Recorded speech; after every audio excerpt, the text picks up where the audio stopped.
Welcome back to Brew Crew territory. We've got Brock Holt, former Brewer great, with us for this run. Let's go, baby. Man. I've never been described as Brew Crew great. Sometimes I say myself, I call myself the Brewer legend, but very short Brewer's career. But I wish it could have worked out. Yeah, but they love you there. I mean, it's one of the nicest areas of the country in terms of the people and how they treat their players. I'm sure you saw that even in the stint that you were at there for. I mean, this is a fan base that also has had a lot of winning. And guess what?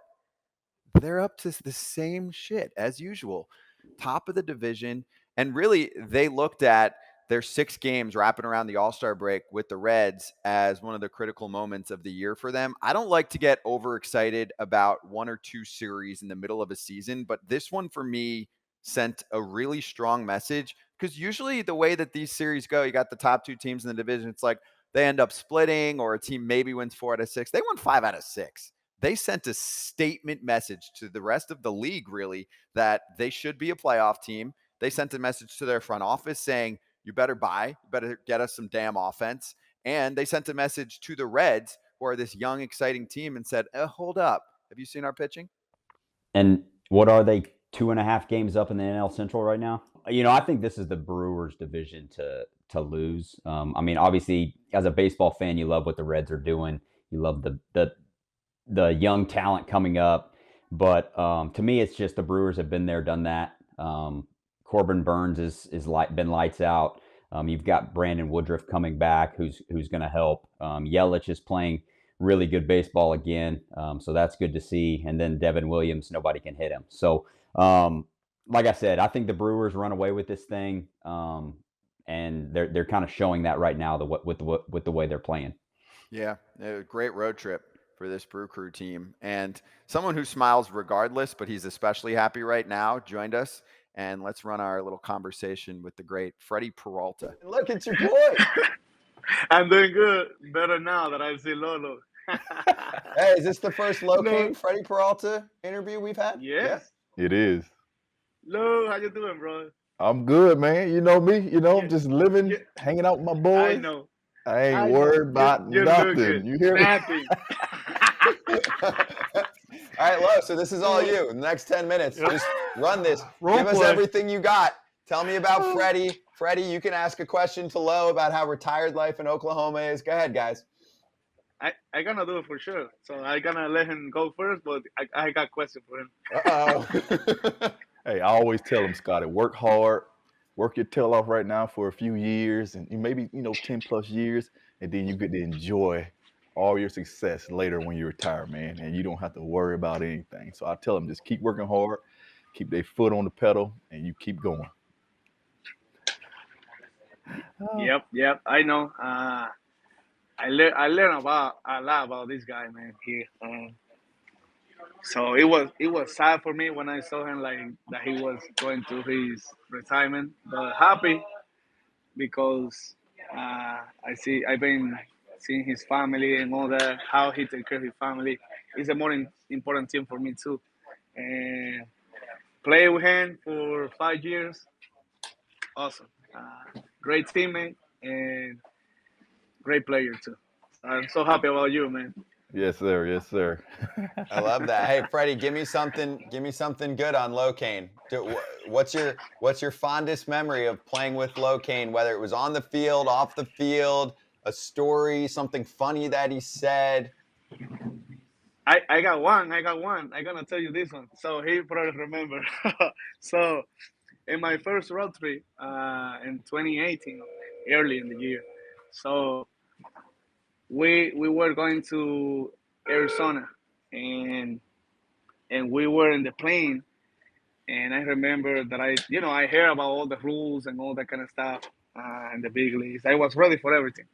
So he came to me and he was like, "Hey, I need you to bring me 3 cookies to my room."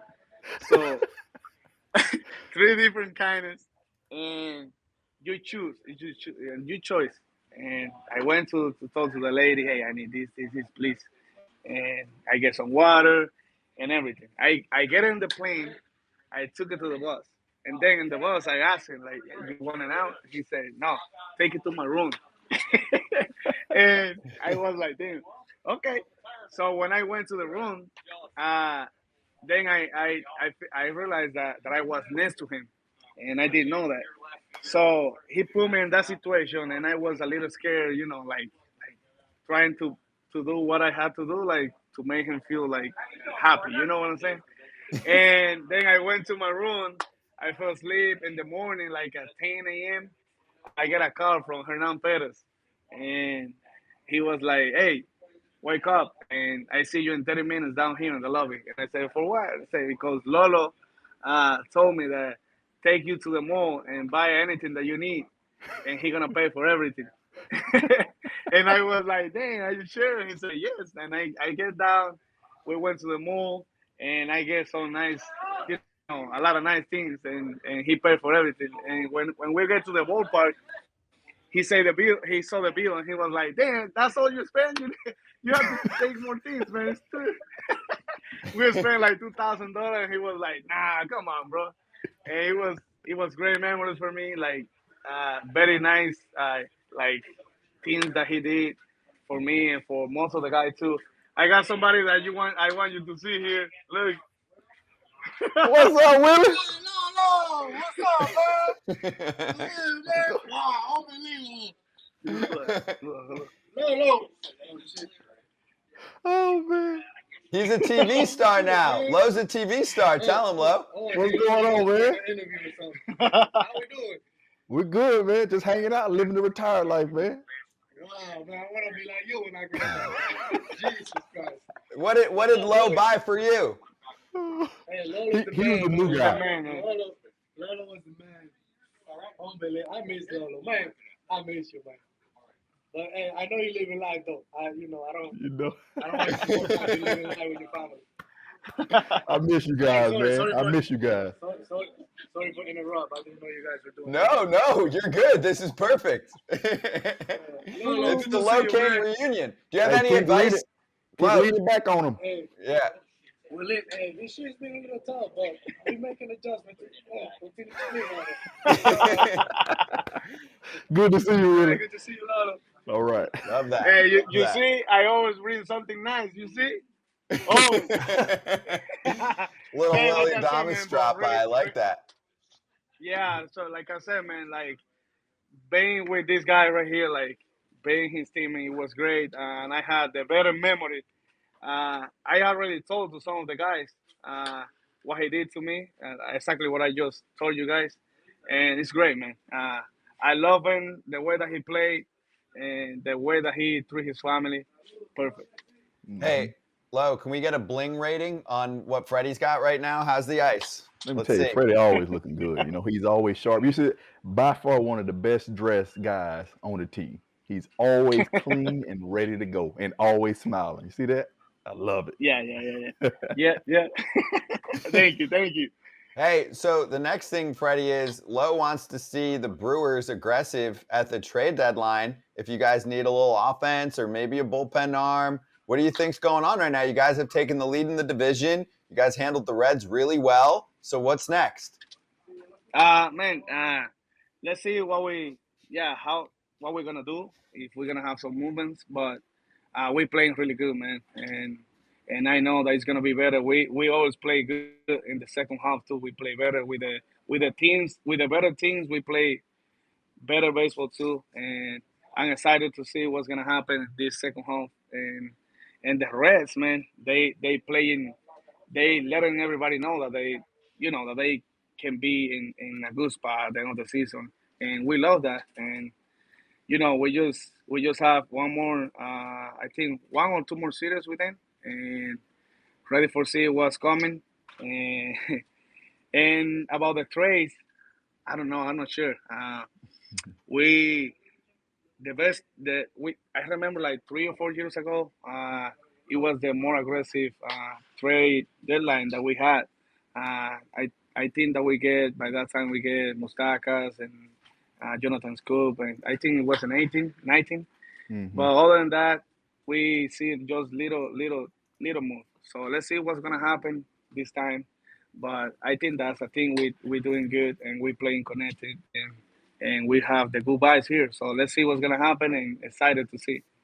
Hey, Freddie, addition by subtraction, is Rowdy around? No. Good. See, that's why you guys are playing so well. Tell him I said that too, okay? He's not around. Rowdy got the weird injury. Did I you know. see Weird. that? Rowdy's got like a weird finger. Yeah. I don't know. Yeah. He's from pointing fingers at everybody. I don't know why. Yeah, it was weird. Yeah. No. On a serious note, though, we love Rowdy, obviously. Yeah. Last year, you guys were in a different situation. You trade away Hader, right? Which obviously you guys were not happy about. As a player, I would have been pissed too. Hey, man, you trade away our all-star closer. This year, though, it looks like you guys are hopefully going to add pieces, right? So it'll be a different feeling in your clubhouse than what it was last year. Losing a guy like that, now hopefully you're bringing guys in to take the next step. Yeah, it was a tough situation last year. We weren't happy about it, but this is business, and we had to understand and keep going by that time about with all that situation. So now I think that it's gonna be the opposite. I think that we're probably gonna get something, and we also have Wilson too. Like he's doing his rehab assignments, and so he's probably gonna come back soon. And we need a lefty in the bullpen, and let's see what's gonna happen. But I think that we're gonna have a little piece to the clubhouse. So Who do you want? Hopefully Hey, who do you want? Play GM. Who do you want? don't ask me that question. Then I don't want to be like, damn, what, Hey, you what I can what I say, just hey, we said. want, I don't know, who's the best pitcher right now? We want, Otani. yeah, we want Otani. Bring Otani to Milwaukee. Who doesn't want that guy? Then? I don't think it's gonna happen. But let's see what's gonna happen. Well, let's see what's gonna happen. Let's see who we're gonna get, and hopefully the player that come in here, we're gonna make him, or maybe it's gonna be more than one. We don't know. So make them feel good first in the clubhouse, and then as a family, and then ready for see what's gonna happen outside on the field. Hey, Freddie, are you surprised that the St. Louis Cardinals are selling off? And I guess two things. One is they haven't played well, which is surprising to many people, right? That they have been this disappointing. And then two is in the past week, their GM came out and said like they're going to make trades. They're going to get rid of players to help other teams contend this year. So they haven't done that in like 15 years. A lot. And man, if there's a team that I see that is like, hard to play with them, is that team. Cardinals, man, always I don't know, they play different. I don't know what's gonna happen with them this year, but they have great players there, man. So special, very like players that everybody respect, like Osmi Arenado. They have a great team. I don't know what's gonna happen, what's happening with them in the moment, but they are in tough situations right now, and we all know that. But I think that if they're gonna do that, I didn't know. You just said it, but I didn't know that they're gonna be that aggressive in the trade right now. But we may get. Do you think that we may get somebody from there? Uh-oh. I don't think that we're gonna get somebody from there, but I wish to get one of the guys from there, because Yeah, you want Arenado, you want Goldschmidt. That's who you want. when I'm facing them, Jesus, I don't know, they don't have like compassion in me. They always hitting me really hard. I don't know what I'm gonna do. I don't know. I don't know what's gonna happen with the Cardinals. They always like play when I'm pitching, when I'm facing them, they look different against me. And they're hitting Freddie, or at least, I mean, their offense has been a little inconsistent, but they came out also this week and said that they're going to focus more on swing and miss pitchers, which of course matters in general in the league. But do you feel like getting strikeouts is more important this year because of shift restrictions? Damn, it's a tough question. So, but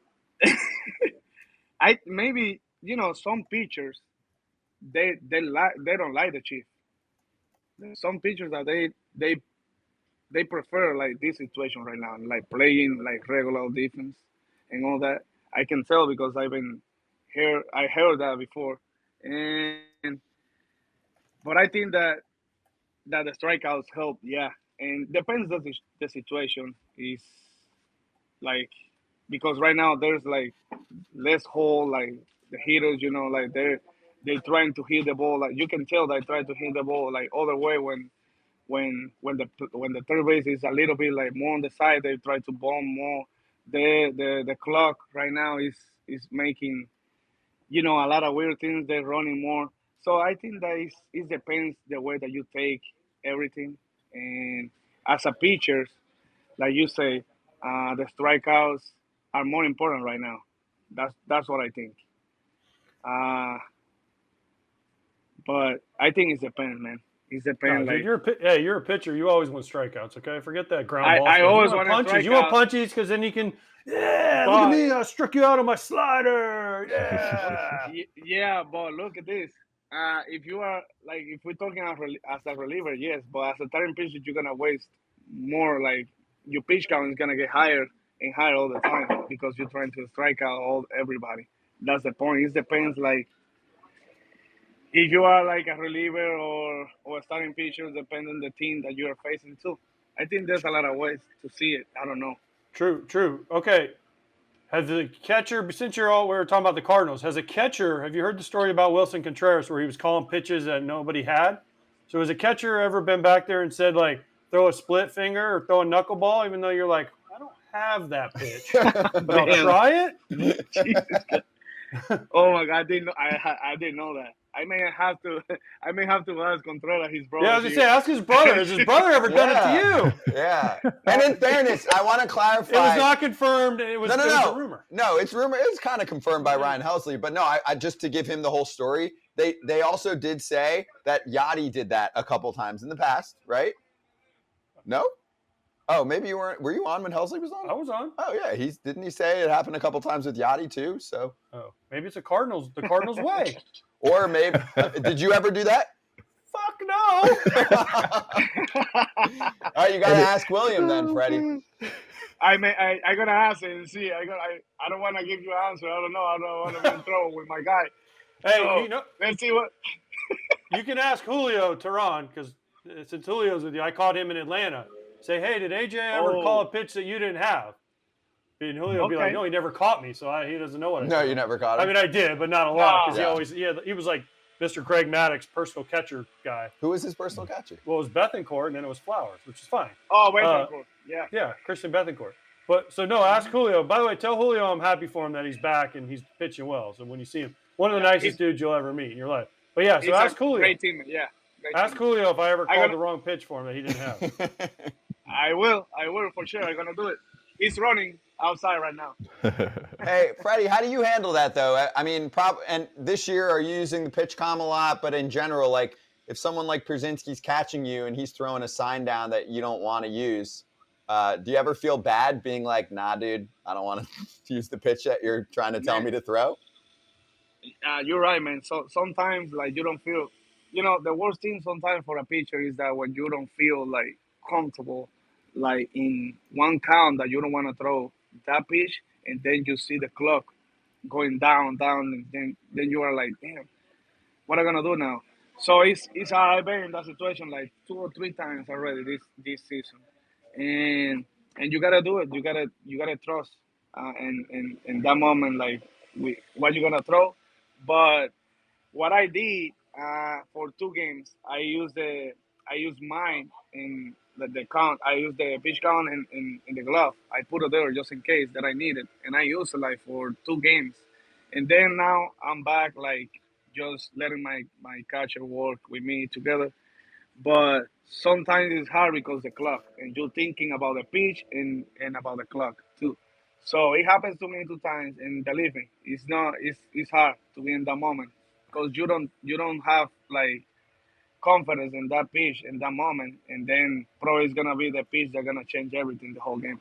Yeah, you got to tell your catcher or AJ, right? Like, dude, no, I got this. Hidden thing about the pitch clock. What? Can't shake. Yeah, you don't have time. No, you don't have time. No, that's true. Hey, let's finish with this because our fans want to know. Brandon Woodruff rehab assignment starts this weekend. He'll be in Wisconsin on Saturday, and we also told him he's got to buy like a lot of food for all the minor leaguers. Woody's made some cash, but so you make sure you let him know. He's got to buy steak dinners for everyone and all that. But how excited are you going to see like how he did in his rehab start and make sure that he's back with the team the next couple weeks? Yes, man.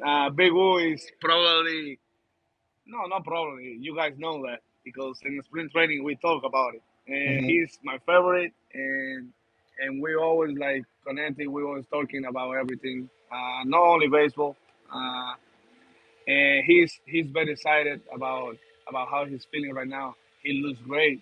Let me tell you this, and I've been watching his last 3 bullpens. He's been going up and down, and now he's ready to go there to high A. I think he's going there to pitch 2 or 3 times and be ready. And he's gonna be ready to meet us here, and I'm excited about him. He's gonna be back with us in very very important moments. It's gonna be probably the last month and a half or 2 months, last 2 months of the season, and we're gonna need him. And he's the best guy out there when you need somebody to compete, man. He's the best one. LoCain can tell you about that, and we all trust him, man. And he's better.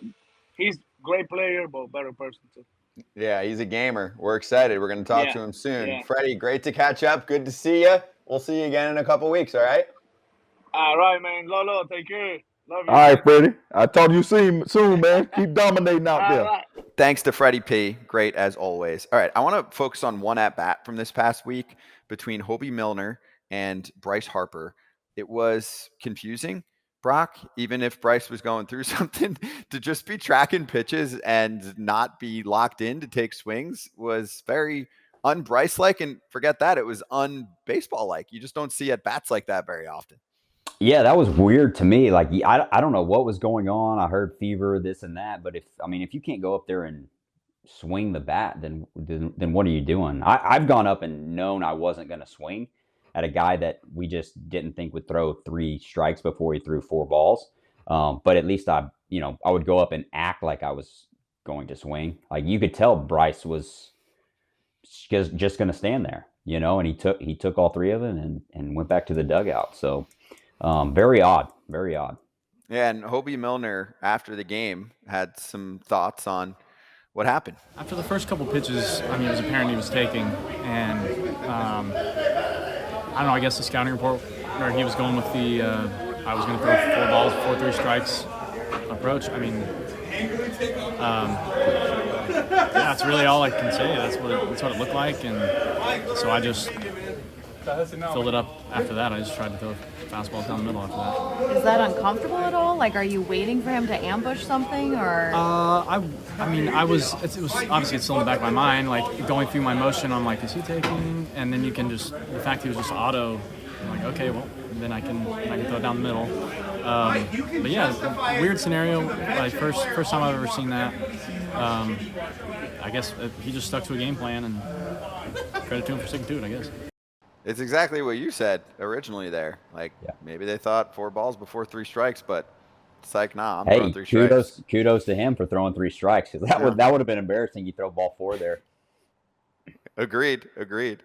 Interesting. Also, very fascinating what this Brewers team is going to do at the trade deadline, because last year, and they were in a different spot, but they still had a chance last year, and they essentially sold. When you trade away Josh Hader midseason, they even said that was probably a miss. If you're going to do a deal like that, you're a smaller market team. It's probably best for the offseason. Probably still could have gotten a lot for him. I know Hader helped the Padres, of course, in the stretch run, but I don't think they're going to do something like that again. I think they're going to add. We spoke to Russ Dorsey about it this week, and also Tim Dillard, who covers the team. So let's get a little bit of insight from those two on what we can expect from the Brewers at the trade deadline. And you look at what Milwaukee's been able to do as an organization since Craig Counsell became the manager, and I know Lo can speak to this, that was his manager for a long time. They're always going to be right there. They're always going to give themselves an opportunity to make it to October and reach the playoffs. And you look at that rotation that was supposed to be such a strength for them coming into the season with Woodruff and Burns and a frequent guest of the program, Freddy Peralta. Now that those guys are healthy and they're starting to show, all right, we're the team that's been there before. And I think that is the thing that separates them and the Cincinnati Reds. As much as people love the Reds, this is all new for them. And sometimes you don't know what you don't know. But having that experience of a long season where you're going to have those highs and lows, it does feel like Milwaukee's going to be prepared to ride that wave. And then when August and September comes where it amps up, they're going to be prepared for that. A guy that I think might be able to help Milwaukee, it seems like the kind of a guy they were acquired this time of year, maybe Jamer Candelario, right? A guy that can play a corner, third base, first base, maybe DH for you, has improved a lot of different ways. The doubles machine, going to have a career high in homers. That's the type of Milwaukee Brewers pickup that we've seen for a long time. I mean, this is a great team. It really is. And they have overcome a lot of injuries, and they still have some more out there. And they don't really need to do a whole lot. They're winning ball games. They're winning close games. The bullpen, the back end of the actually the entire bullpen. Let's just say the entire bullpen has been lights out. The starting rotation, Corbin Burns went 8 scoreless yesterday. That was fantastic to watch. You got Brandon Woodruff coming back. And then you talk about the defense, one of the top 3 defenses in all of baseball. It's just an exciting team. They're keeping runs off the board, and they are scoring some runs. If they could add one thing, I would say go find a guy that bats 280 and bat him in the 4, 5, or 6 hole. Doesn't have to hit a bunch of home runs. Just a couple extra, 1 or 2 base hits a game is really all they really need, because at every position they're pretty good. And you got Woodruff coming back, like you said. That's a huge thing. But yeah, I'd say add something offensive that you can plug into the middle of the lineup, like you said, and let them carry you. I mean, Brewers has always been pitching, right? Mm-hmm. Pitching is what they've been known for. So, but I think they need a little bit of offensive help. Yeah, I mean, everybody could use offensive help, right? I mean, that's pretty standard. Here's what you don't want. You guys know you're in a clubhouse. You don't want a huge turnover. Don't make 5 moves, and then all of a sudden your buddy that's in a locker next to you is gone. And here's another guy, and then you have 2 new pieces in the bullpen. You got a new starter. You don't want a whole bunch of change at the deadline. Make one good move. Make one move, a guy that could possibly DH until Jesse Winker gets hot, because he is, or something like that. But just don't add a lot of pieces, because I really don't think they need a lot of pieces. And plus, you got Rowdy Tellez hopefully coming back strong in the next month or 6 weeks. And so everyone getting healthy and lining up, it's going to look good. And there's not just 1 or 2 guys hot right now. There's a lot of guys that are contributing and swinging the bat, but we can't say enough about Christian Yelich and William Contreras. Those guys are just, every single at bat is a must watch. That's very true. So for me and you understand, and Brock as well, that, hitters go through lulls, they get hot, they get cold. So knowing the hitters they have right now, do you think what they're doing right now, they're going to ride this whole wave going through? Or, hear me out, all of a sudden a couple struggles go here and there. That's how baseball is. My question on that would be, do they have the prospects enough to get that one batter, that one arm, if they see themselves going a little, downward slide here in the next 2-3 weeks? I mean, if they figure out what piece they want, they could get it. They have a lot of prospects. I don't know which ones they'd want to give up, because they have so many good ones on the way up. I don't know who it would be. But they can definitely deal for somebody big. And here's what you don't want as well. You don't want to get through the trade deadline and realize we should have made a move, right? Like what if the offense goes cold again, and you're like, why didn't we get anybody? We had an opportunity to do that. So I feel like that's what they'll do. I don't know why they would go get a starting pitcher. I don't know why they would go get somebody in the bullpen. The only person I would bring back in the bullpen would probably be Brent Suter. If he's healthy right now out in Colorado, he's putting up a stellar year in Colorado, which we all know is ridiculous to pitch in. So bring him back, because it wouldn't cause a big stir, because he was a Brewer for so long and everybody knows him and loves him. So I think it's all about keeping that clubhouse as tight as possible, more so than, hey, let's go get the best player at every position that can hit a ton and we'll just plug those guys in. I don't think you want that. I go back to the Brewers in 2011. I think one of the biggest pickups that they got down the stretch was just getting Jerry Hairston Jr. Didn't seem like a big deal at the time, but he filled in at third base and did a fantastic job, and boom, Brewers go to the playoffs. All right, let's look ahead, as we always do on Brew Crew territory. So this team has a lot of Atlanta coming up, 6 games, and then 3 more against Cincinnati. Yes, they're playing the Reds again. Although I will say also, Brock, they're catching Atlanta at a little bit of a downturn. It's like a very rare weak moment for the Braves before guys like Max Fried and Kyle Wright come back. So if there is a good time to catch Atlanta, it's now and not when they won 27 of 31. Yeah, you would think they lost 3 in a row, I think, and I think they won the last couple. But yeah, I mean, you catch Atlanta now. Hopefully, you can win a couple there. You beat the Reds again. Go up further in the standings. Then you got the Braves, and then your schedule kind of goes down from there, and hopefully you can get some more wins from some of the lesser teams.